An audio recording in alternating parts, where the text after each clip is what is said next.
everyone. We're Speedy Ortiz. And these are our Marquee memories.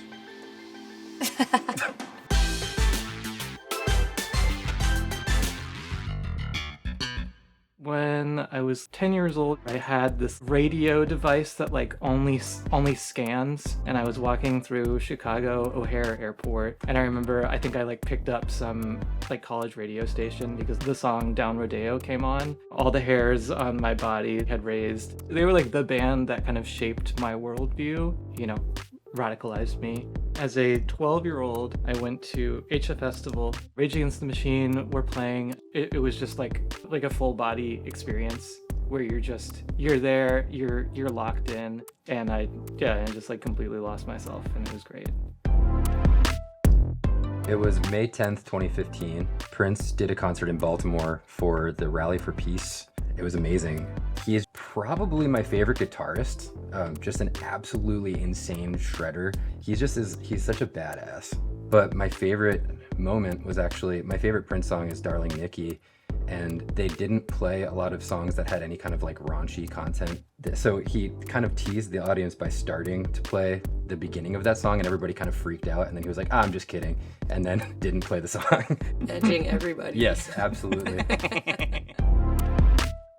I went to see the band Fucked Up at Le Poisson Rouge in New York City in the year 2011. I think it was when I was in high school. All my favorite music was 80s hardcore, SST bands. So Fucked Up kind of, I guess, felt like it was in a similar tradition where it was political hardcore punk, but with a lot of experimental musical elements. So I essentially went because I wanted to get into the pit and get messed up, and I did.